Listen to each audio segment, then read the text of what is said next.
You're listening to In Sickness, a podcast about caregiving with Allison Breininger and Justin Bima. Good morning, Allison. Hi, Justin. How are you? Doing okay. Not a lot different from the last time we talked, which is good. All right. Great. Because it was great last time we talked. It was. So just still enjoying summer. Sarah's still doing pretty well. And so just kind of enjoying where we're at in life, I guess. Man, love it. Yeah. Can we just bottle that up? Or I've thought a lot about what you said last time about like taking little snapshots, so when it is a good time, instead of being like, how long is this going to last? Like taking snapshots to like sort of have in a proverbial like photo album, so that when it's not great, you can look back. I kind of keep thinking about that because like warm weather is such a gift here in Minnesota. And so like, how can I, in these cold winter months that will eventually happen, like think back on this warm time? So yeah. Anyway, I'm just really and certainly I'm here for you in the days that you give reports that are less than positive, but it just makes me very happy when you're doing well and when Sarah's doing well. So I'm glad to hear that. Yeah. What about you? How, I know you've been traveling a lot and had a busy couple weeks. So how are things going there? I'm feeling fantastic. Oh, wow. because my trips are over right now. Which I know for some people that would make them feel really sad, but and they were wonderful trips and I loved them, yada, yada. And do you ever see think about the kind of thing where like, if you have like an appointment at like 4 p.m., like all day, you're like, well, I just can't, I'm kind of paralyzed because like this thing is at 4 p.m. or whatever. You know what I mean? I feel like maybe that's how I was feeling about the trips. Okay. Do you know what I mean? Is like, oh, well, these trips are going to happen. These trips are going to happen. And now they're over and I'm just like home. And like, now I feel like I can do like summery things at home and I can hang out with people at home. And you know what I mean? It just feels like, whew, I did those 2 big trips and now I get to be here and I just am feeling awesome about it. So that's great. Yeah. Look at us both feeling good on the same day. Yeah. We'll take Ring those bells, man. Yeah. Yes. Let's ring it. So the last trip I took, where we just got home a couple days ago, is we went to Maine. I think I told you last time we were going to go do that. Yeah. For this Camp Sunshine, and I got to lead the support groups. And for people, these were mostly almost all parents of people who have Fanconi anemia. And I got to lead the support groups for that. And so something that came up that I was thinking about is, we talk a lot about in those groups about like the title of being a caregiver. And, I've got my buttons and my stickers and my mugs that say like, I'm part of the story. Right. And sometimes people are like, I don't feel okay about that because calling me a caregiver shines the light negatively, in their opinion, on the person for whom they are caring. Right. Because they're like, if I'm a caregiver, then that means my person is sick. That means that person needs help. It means all these things about my person. And I don't like that. And another thing that happened at camp is that there was this big dinner and the speaker came up and was like, this is the most like positive and resilient group of people I've ever experienced, which can feel lovely, I suppose. But also like if you're sitting there and you're like, I don't feel positive, or I don't want to be resilient, or I didn't choose this or whatever, like it can feel like, oh, that's what is like celebrated as being positive, And so I was hoping that today we could talk sort of about like the language, the labels, the narrative around being a caregiver and around when people are like, oh, you're so great because you're a caregiver. Oh, you're a saint. Oh, you're this, you know what I mean? And what that can feel like to us and to our person. To have that language used. So when you hear all that, like, what does that spark for you?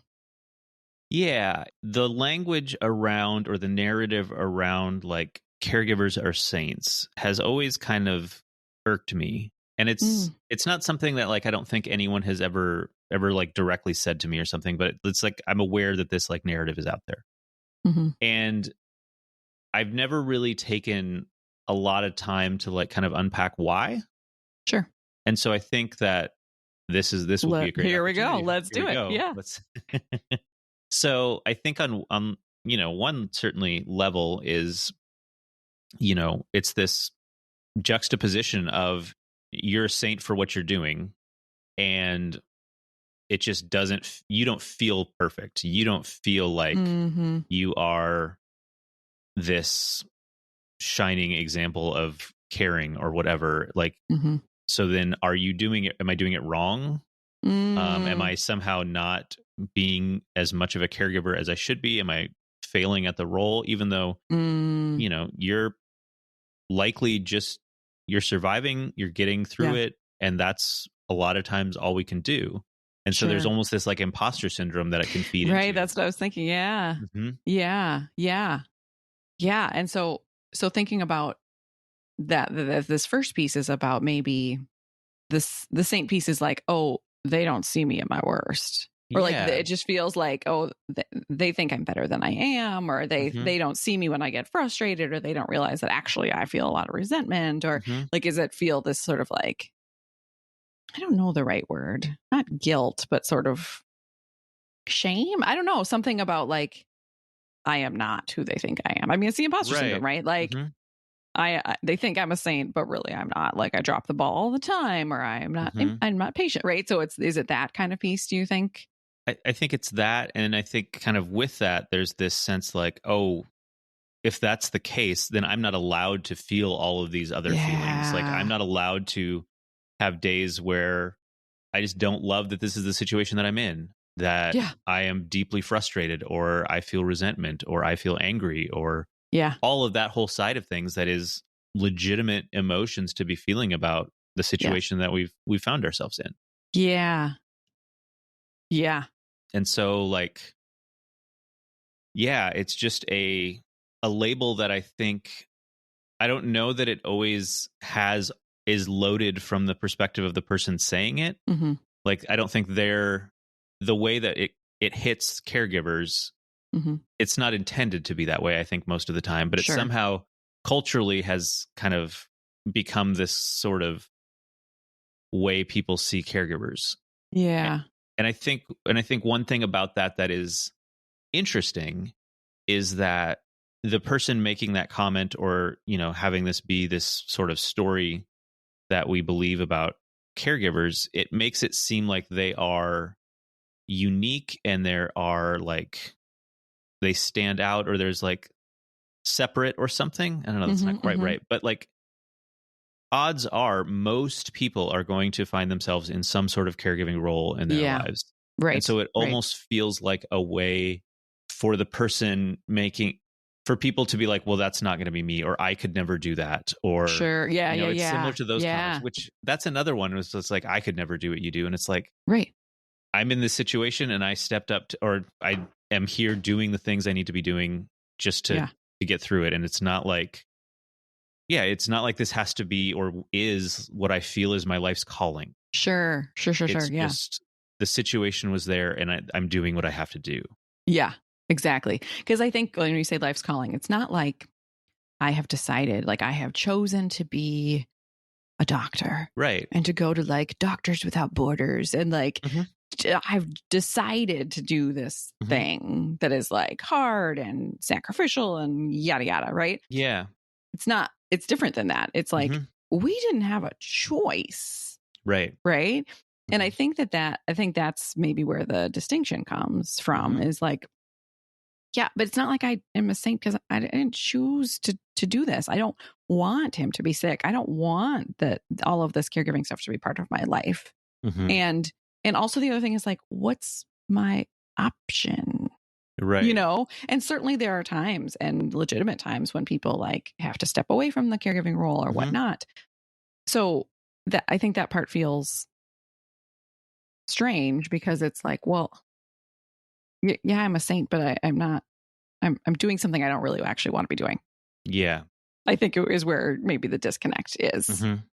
Right. And so it's both like, okay, you think I'm doing a really great job, and maybe I don't know that I'm doing a great job. And the other part is like, I don't really want to be doing this anyway. And then the third part is like, by you saying like, I'm all these things, then I feel like that's what's celebrated and applauded. And so I guess that's what I need to be. Like that speaker saying, you're all positive and you're resilient. Right. Oh, I guess that's what gets like speakers at a dinner to say nice things about. So I guess that's what I need to be. Right. When really that's not how I want to feel, or how I actually feel on a lot of days. Yeah. Right.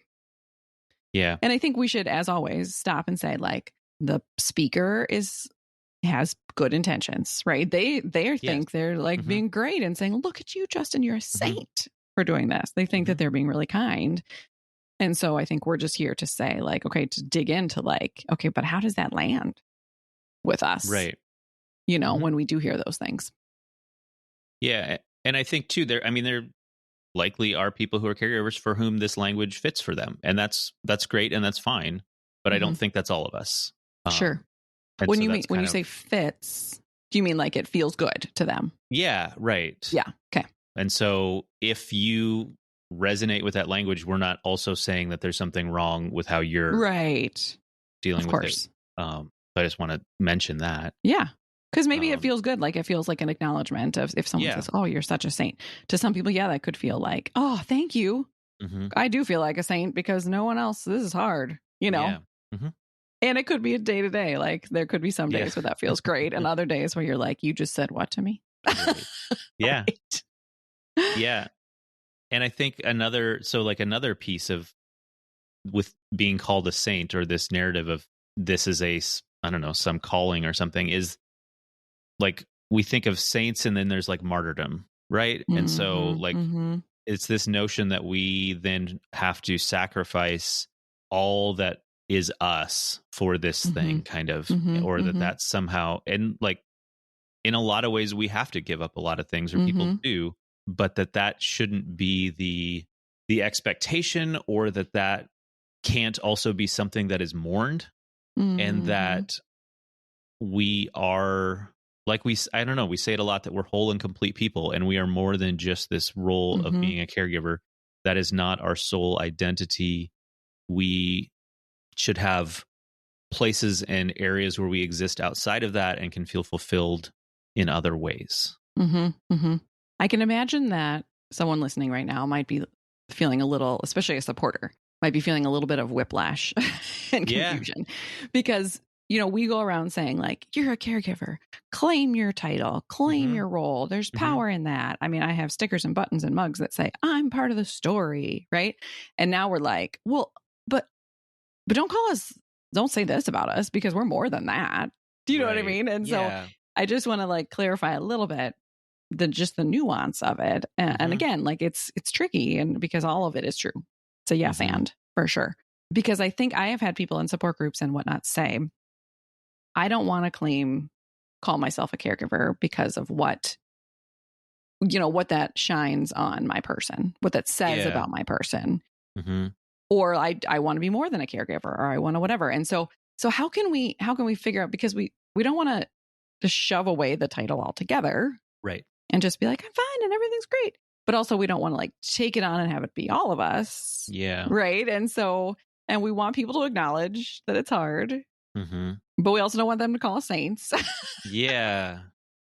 I think where maybe some of that nuanced balance is verbally saying to us that like we see that this is hard, we see that this is challenging. Yeah. There's something that can feel, I guess it may be a little dismissive of all that side of things, of all of the hardship, of all of the conflicting emotions that we feel about the situation that we're in, that just, this saintly language just feels like it's not acknowledging that whole piece. And I think that's where, like, for a supporter, talking to your caregiver people as more than just a caregiver, like, you can ask how other things are in their lives too. And maybe there's not time for that, and that's something they'll express. And also, you can say, I see how hard this is, or this must be so hard, or that whole acknowledging that whole side of it, I think is part of what just doesn't land with me on some of that. I think I figured it out. Okay. Let's see if this makes sense when it comes out of my brain.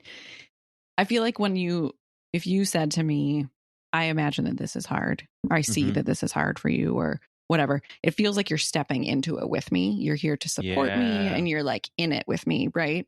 And you're showing me compassion and empathy. Whereas if you say, wow, Allison, you are such a saint. that feels like almost like this, like sort of separate, like I keep thinking of the word almost like voyeuristic. Like it's like you're like watching me and being like, oh, you're over there and you're doing this thing and it's so hard and I can't even imagine having to do that. Like, whoa, you are such a saint. And it in no way shows any like compassion to me.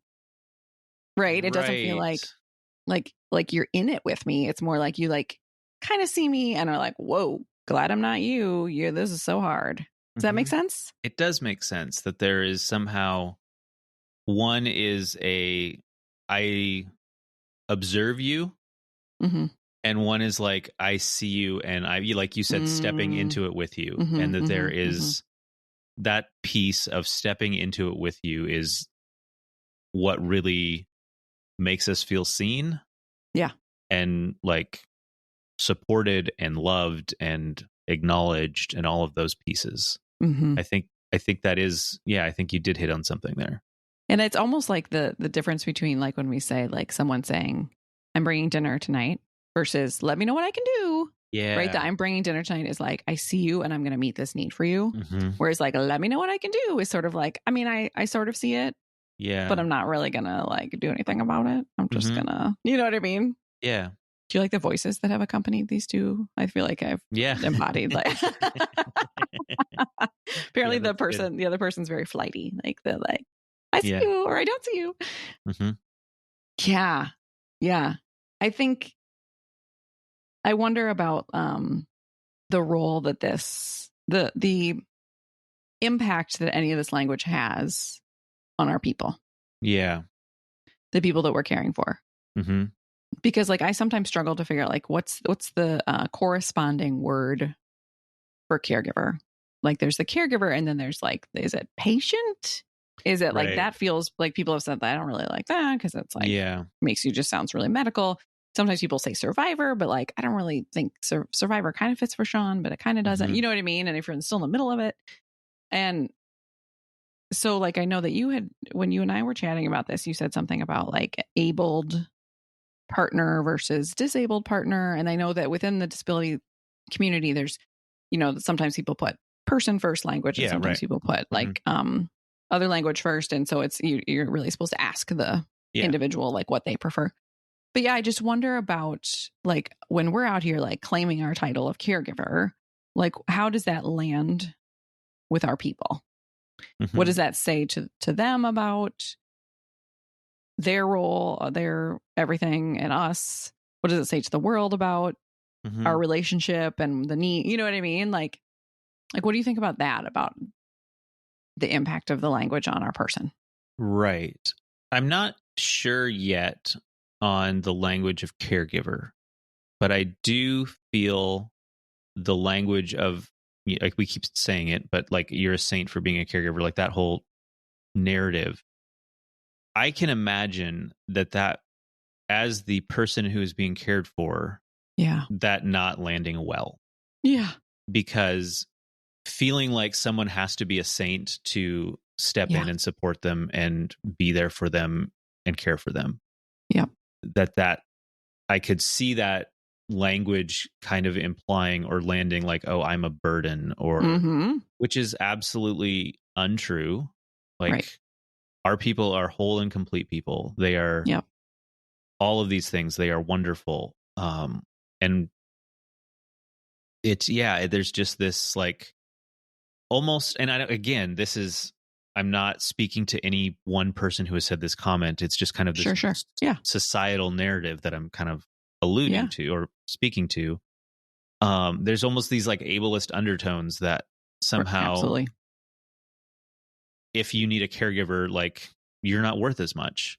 Yeah. And again, it's not something that I think anyone is particularly meaning when they say that, but it reinforces this sort of narrative. And that has to be really hurtful as the person receiving care. Sure. Now, as far as you, the caregiver, claiming the title as caregiver, I think that, like, I know that you've talked about situations where people have said that their person does not want that. Yeah.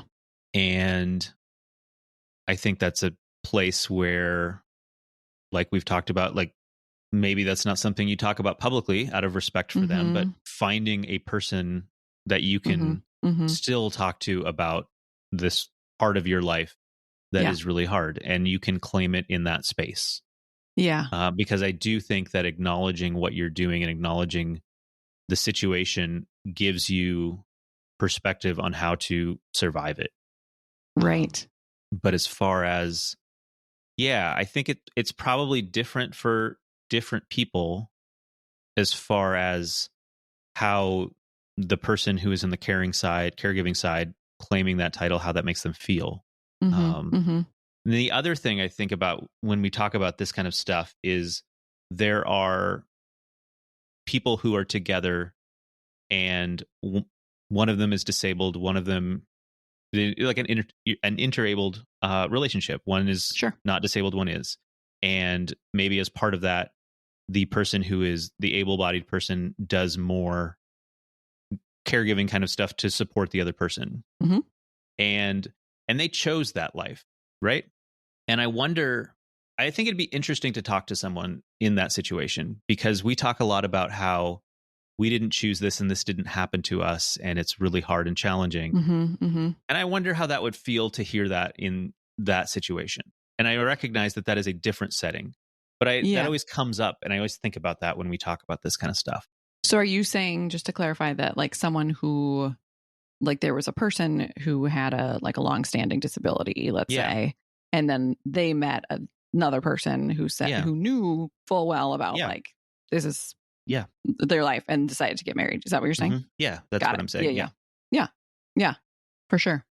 Yeah, I think it is different, right? And so I could see people saying to them even more so, like, oh, you're a saint. Right. And that's gotta... Justin and Allison didn't even choose this. It just happened. They just haven't left. But you, you're a super saint because you knew going into it. Do you know what I mean? Yeah. Which just feels gross. Yeah, absolutely. And again, like, I think there's deep ableist kind of undertones in that language for sure. Yeah. And again, I'm picturing like, let's say I'm sitting there next to Sean and someone comes up to me and says, oh, wow, I have followed your story, and Allison, you are a saint. I could never do what you do, right? Like how, like you said, like how that would feel to him. And I think even if that person came up and said, hey, I imagine what you've gone through is really hard.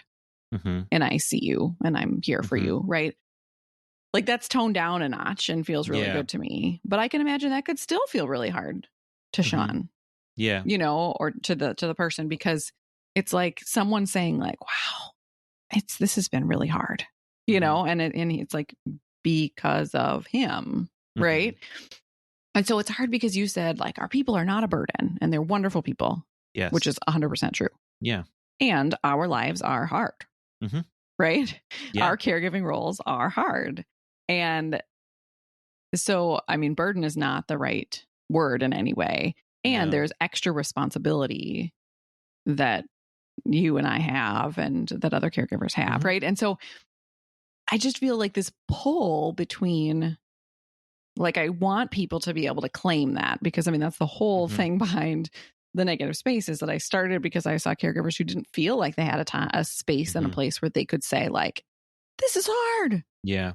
Because they're always being bright-sided. Right.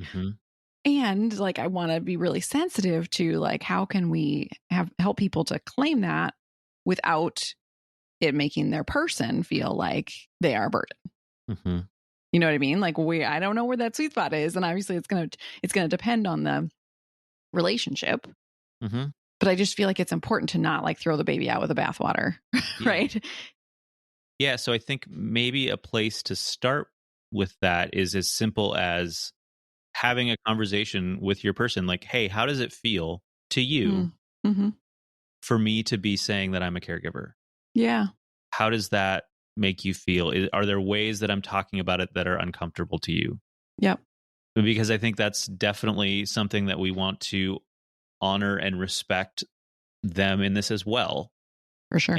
And that's a conversation where we can express to them that acknowledging this part of our situation helps us, get through it. And for them, it can make it feel like I'm a burden or less than. And we can talk about how I think Mm-hmm. just honest and having a conversation like that is a great place to start, because I think it's Mm-hmm. different for a lot of people, Mm-hmm. how they feel about needing a caregiver, about someone very publicly talking about the fact that they are a caregiver for this person. Mm-hmm. You know? For sure.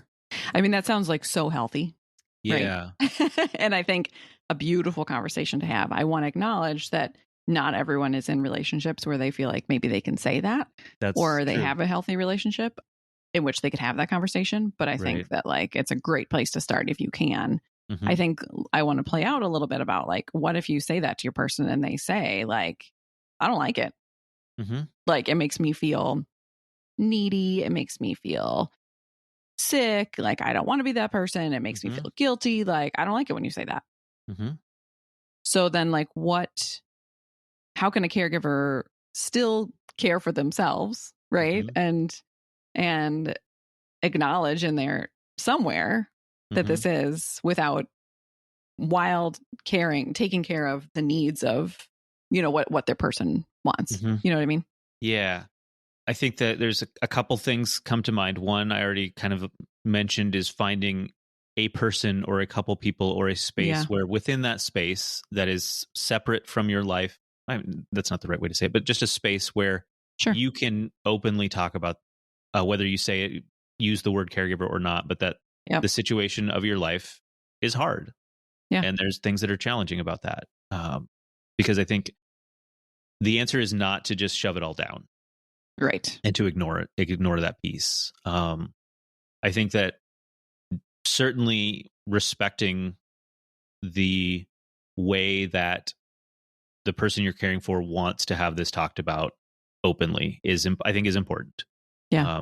Because they are at the center of this, and Yeah. there may be a lot of different reasons for why they feel like that's kind of how they want the story to go. But I think respecting that is important. And then kind of branching out a little bit from, just having a group of people, if there is, other caregivers, some kind of support group or something Mm-hmm. where you can get some validation and some support. Mm-hmm. I think that would help a lot. I wonder how it plays out in a situation like that, getting like tangible support from your community.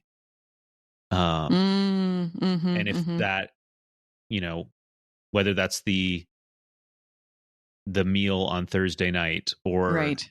the rides for your kids to school, like how to navigate that situation feels like that Yeah. could be more challenging.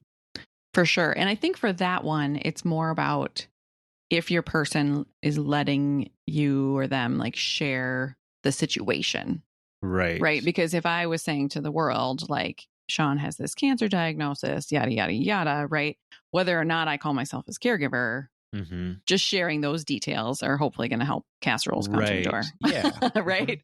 Mm-hmm. But I think that like the support for me, of more of like, it's more, I keep thinking about if I meet a new person or a situation where it's like I'm trying to explain sort of like what my life is like. And one of the things I Mm-hmm. can say is I'm a caregiver for my husband. He has Yeah. this rare genetic disease, right? Mm-hmm. Now I can certainly just say my husband has a rare genetic disease. Yeah. But I think that I wonder if part of it is just like being on a page with your person where you're just using the language of like, this situation that we're in is Mm-hmm. hard.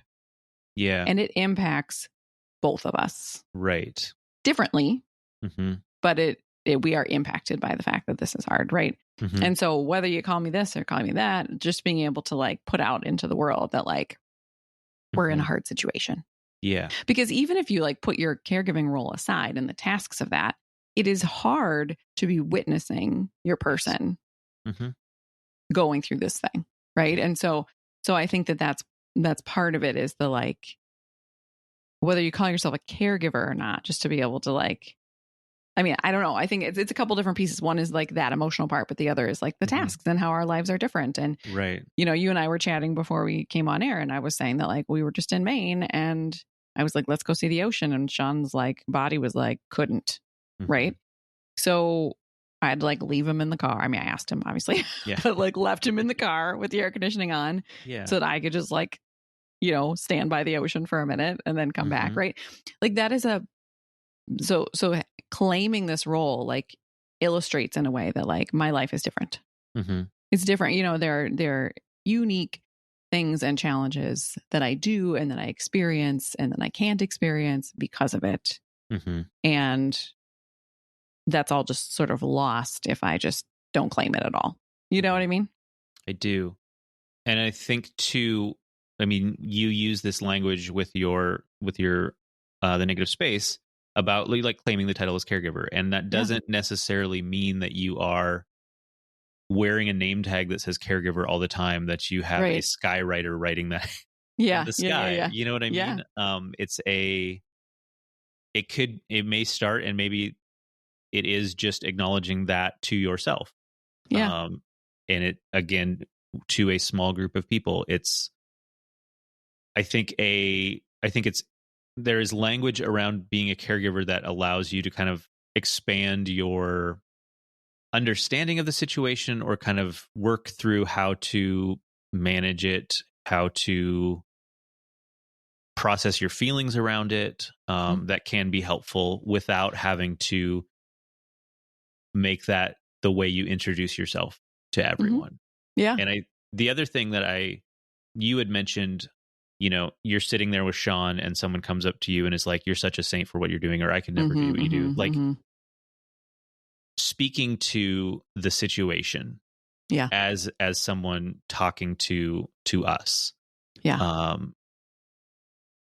If we are both there, like, speak to the situation, not to that. And I think that can go both, that because I think a lot of times people are speaking just to the person who is sick and that piece of it. And that's where a lot of times as caregivers, we feel not seen. Because and so like, don't flip it the other way necessarily either. Like it is to use your language, we're both part of the story. Yeah, absolutely. Yeah, totally. And I think it's sort of like when I, get mad or whatever, that often I'll say to Sean, like, I'm not mad at you. I'm like mad at the situation. Right. And whether that is this disease or like a toilet overflowing or whatever, you know what I mean? Like, it's more like, it's like the situation is the thing, not the human. Right. And so I think that makes a lot of sense. What you bring up is that if we can say we are in this hard situation together, we both are. And we are both just getting through it the best that we can. But again, situation language versus people language, maybe, I don't know. Yeah. Or like, this sounds like if someone came up and said, wow, this sounds like a really hard situation that you're in. That makes it more of like, it's less like, oh, it sounds really hard. Like, it's not like about, oh, that Sean guy is so much work. Right. It's like, this sounds like a hard situation. You know what I mean? Yeah, I do. Yeah. And I wonder about that. I send people these boxes that say, I'm part of the story all over it. And I wonder if they are people who are like, feel like they can't use that. I mean, sometimes when we give out like the stickers and the buttons, I say like, even if you put this like in the bottom of your sock drawer. Right. So that like sometimes you just see it and find it. Like if you don't, like some people like slap that sticker right on their laptop or right on their water bottle or put the button on their purse. Other people, I think they just sort of like want to squirrel it away a little bit. And that's fine too, right? Part of it, like you said, is like you claiming it yourself doesn't have to mean that you're like claiming it out loud. Right. To the community, right? But part of it is like you recognizing like that you are part of the story and that you are impacted by this situation, right? So I think we should talk about supporters because I think we have potentially confused them. Not confused them, but like a lot of this goes back to like this is a big supporter moment. Yeah. Right. Because I think that the speaker at that dinner the other night probably thought she was great by saying like what a positive, resilient group of people you are. Right. And so I'm wondering even for that, like if I were to like rewrite her speech that night, I think I would wish that she would say something to the effect of, the group of people in this room have been put into a challenging situation. And I am amazed that I see that there are times in which you are positive and there are times in which you're resilient, even when you don't want to be. Right. Or even when you wish you weren't, or you're whatever. And that we are here for you at this camp, whether you're feeling positive or not, whether you're feeling strong or not. Like, we're here for you through your whole situation, something like that. Right. So honoring that, like, yeah, there are times that you're positive. Great. Cool. Glad that's the day you're having. Right. Right. And that doesn't have to be like, we're not just going to applaud you on those days. Yeah. We're going to be with you on all of the days. And then I think, like, day to day, how we would like people to speak to our situation or acknowledge our role in that situation is a similar kind of vein, in that go beyond the I could never do what you're doing, or you're such a saint for what you're doing, and again speak to the whole situation. Like, I can see that what you're going through is really hard. It must be a lot to handle right now. And then just to pause a minute, it's great if to acknowledge that there's a lot going on in their life, to it's got to be so hard to do what you do. If you stop there, like, okay, but that's a real great place to step in and say, and can I do this thing for you? Like, that's the extra step there. Is, yes, you've acknowledged the situation, and that hopefully prompts you to, okay, and then what can I do to step in and be part of the community around the caregiver, the person who is being cared for, to help them both in the situation. And I think I wouldn't say, what can I do? Right. You know, I think I would say, here's a few, I've been thinking about a few ways that maybe I could help. Let me run these by you, and you can tell me if these would be helpful, or, you know what I mean? Because at least it's like a menu, right? Yeah. I was thinking, I'm a really good cook. I could bring you meals every Tuesday. I also drive my kid to volleyball, so I could pick up your kid. I love raking leaves. I want to meet this person who can do all those things. Can they come to my house? You know, so you could say, like, those are 3 things I've been thinking about that I could do. Or would any of those work? Or is there something different? Right. But I think you said something really important about the pause. Yeah. We're not good with silence, most of us. And so even saying the, like, and it, like, saying the thing about, like, I see you and pause. Just to see, like, how the caregiver might respond. It's possible that they might hop back in and be like, no, I'm fine, because that's what they're used to. Right. In which case you can decide how well you know this person. If you want to say, like, you could tell me the truth if you want, right. you know, or if you want to just let them, whatever. Or it's possible that they might tear right up and be like, oh, thank you. You know, like, follow their lead, like, pause to see how that's at with them. Because I will tell you, when I just led this support group, and the leading question was, how has this diagnosis impacted your life? I kid you not, people around the room were just like the tears, like, immediately began. Because it's like, nobody asks them that question. Right. So sometimes it's just that acknowledgement. Like, if someone just said, like, wow, this sounds really hard. Period. Pause. You know, like, just see what happens. I wonder a little bit too about the, like, I like the word, like, imagine or wonder. Like, I've been following along with what's going on with your family, and I just imagine that this might be feeling really hard for you. Right. Instead of saying, like, this is hard. Right. Like, I don't know. Something that sort of doesn't assume, but just says, I'm wondering if this has felt like a really hard season for you.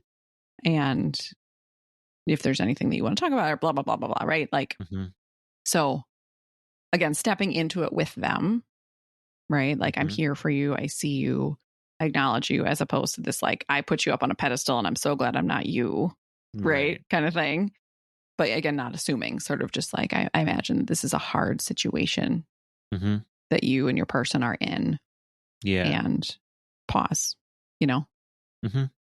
I think another, and you kind of alluded to it with that leading question you said from that support group, is so often I think people may approach us and ask how our person is doing. Like, hey, how is so-and-so doing? How is the treatment going? How is, whatever it is. And I think we're probably used to just then giving the status report.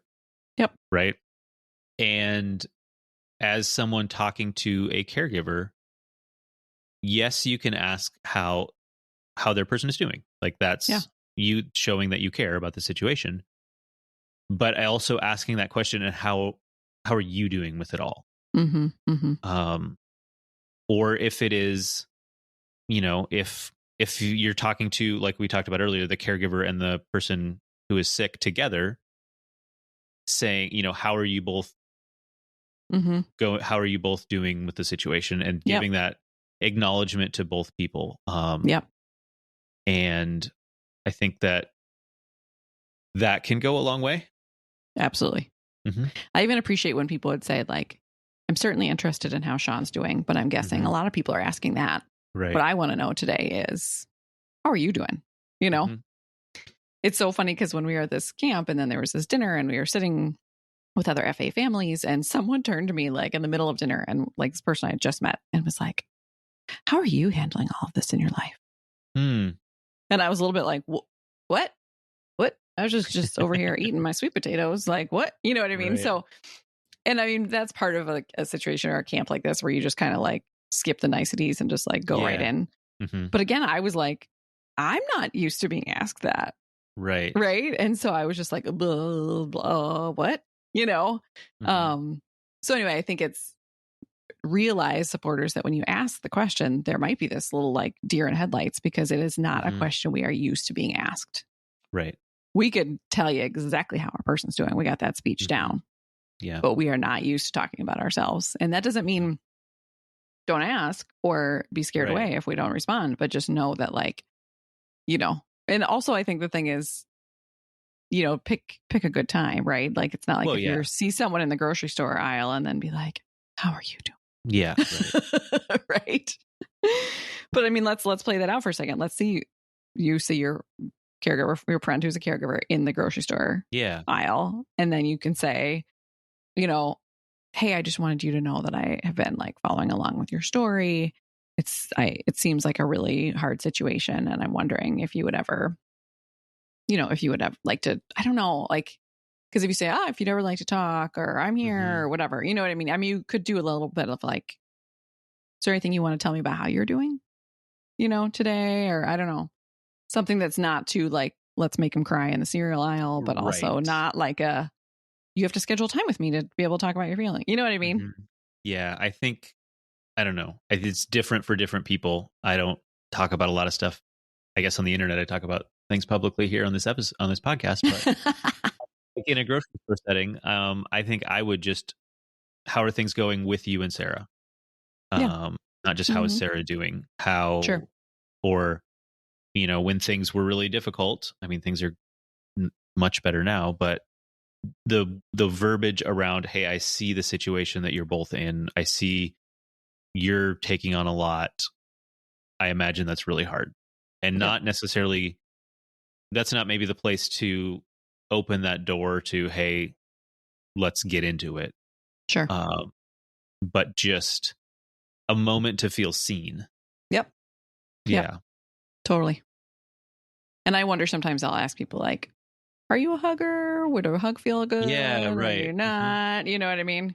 I also am just sort of dreaming now about this grocery store situation. How cool it would be if, like, I don't know the logistics of this, but like, if you could then like somehow pay for their groceries, or like go run and get, like, let's say you're at Target, like go run and get a Target gift card and bring it back to them and just say, like, I haven't been able to bring you groceries yet, but here, I hope that this will help you with what you're buying today, or you know what I mean? Like, something logistical too. That would be dreamy, right? Yeah. So, yeah. So, I mean, supporters, I hope that we haven't left you too whiplashed and confused. Right. Yeah. But I think if we boil it down, like, come into the circle with us, like, don't put us on a pedestal. Yeah. Acknowledge it, but don't like sort of separate yourself from us, right? In doing that. Maybe situation language as opposed to like person language, right? Like this is a hard situation, as opposed to like, oh, your person. Yeah. This thing, your person is so hard. Asking sort of putting out there that this might be hard, doing the pause, things like that. And then caregivers too, like maybe thinking about having a conversation with your person about like, how do you feel about the term caregiver? How do you feel if I use that? How do you feel when someone says to me, like, you're a saint, or like how, any of those things, like just an open conversation with them about that, so that you can sort of know, you can, I don't know, kind of open up that book together about like what that could look like for you, I think that's good. Anything I've forgotten?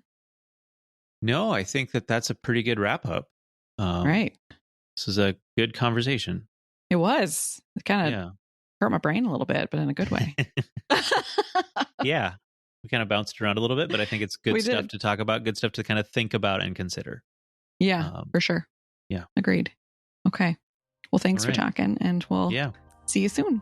Okay. All right. Bye. Bye. You've been listening to In Sickness. Find us online at insickness.care or on Instagram at insicknesspodcast.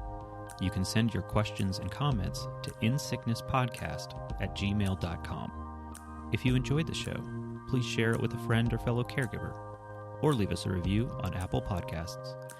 Thanks for listening, and take care.